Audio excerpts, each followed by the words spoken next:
À travers les âges, des récits prophétiques nous ont avertis d'un événement terrifiant, l'apparition d'une figure redoutable qui marquera les derniers chapitres de l'histoire humaine, le Dajjal. Ce trompeur, doté d'un pouvoir sans précédent, sèmera confusion et destruction, attirant les cœurs faibles par ses miracles illusoires et ses promesses mensongères.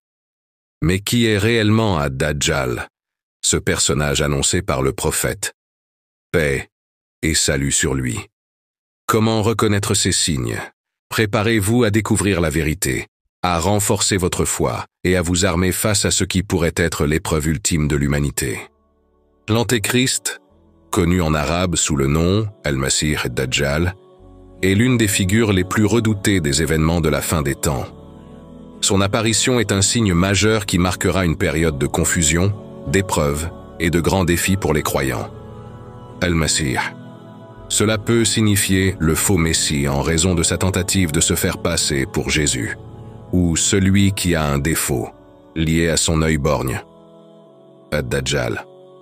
Cela signifie le menteur ou l'imposteur, en référence à sa tromperie extrême. Le prophète a décrit ses traits. Il est borgne et son œil défectueux ressemble à un raisin flottant. Sur son front, le mot « kafir », mécréant, sera inscrit, visible pour les croyants, et aura une apparence terrifiante. Il surgira dans une période de grande corruption et de chaos mondial. La foi sera faible, et les gens seront divisés. Selon certains récits, il apparaîtra à l'est, dans une région proche de la Perse, Khorasan, et il rassemblera une armée massive. Une famine sévère précédera son apparition. Le prophète a mentionné qu'avant sa venue, les gens vivront 3 années de sécheresse. La première année, 1/3 des récoltes échouera. La deuxième année, les 2/3 des récoltes seront perdues. La troisième année, il n'y aura plus de nourriture ni d'eau. Ad-Dajjal sera doté de capacités extraordinaires par Allah pour mettre les gens à l'épreuve. Ses pouvoirs sont mentionnés dans plusieurs hadiths. Il contrôlera les ressources, il fera descendre la pluie et fera pousser les récoltes, récompensant ceux qui croient en lui. Ceux qui le rejettent seront privés de nourriture et de provisions. Il sera capable de montrer des paradis et des enfers, mais ce seront des illusions. Le prophète a dit, « Son enfer sera un paradis, et son paradis sera un enfer. » Selon certains récits, il prétendra ressusciter les morts pour convaincre les gens de sa divinité. Al-Dajjal parcourra le monde à une vitesse prodigieuse, comme une pluie poussée par le vent, visitant presque toutes les régions sauf la Mecque et Médine. Les anges garderont ces 2 villes, empêchant son entrée. Al-Dajjal se présentera comme un prophète, puis prétendra être divin. Il exploitera la faiblesse des gens en jouant sur leur peur et leur désir de survie. Le prophète a dit, « Il n'y a pas eu de prophète qui n'ait mis en garde sa communauté contre le menteur borgne. Sachez qu'il est borgne, alors que votre Seigneur ne l'est pas. » Sahih al-Bukhari. Protection contre Al-Dajjal. Le prophète Muhammad a donné des directives pour se protéger contre les épreuves d'Al-Dajjal. Apprendre et réciter la sourate Al-Kahf.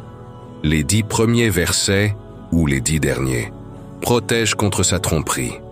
Celui qui mémorise 10 versets du début de la sourate Al-Kahf sera protégé contre l'Antéchrist. Sahih Muslim. Se réfugier à la Mecque ou Médine. Ces 2 villes saintes seront protégées contre son intrusion. Le prophète enseignait cette supplication. « Ô Allah, je cherche refuge auprès de toi contre le châtiment de l'enfer, contre les épreuves de la vie et de la mort, et contre le mal de l'Antéchrist. » Sahih al-Bukhari et Muslim.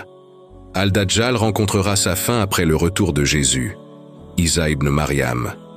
Il sera tué près de la porte de Ludd, une ville en Palestine actuelle. Jésus le vaincra avec une lance ou une épée, mettant fin à sa tromperie.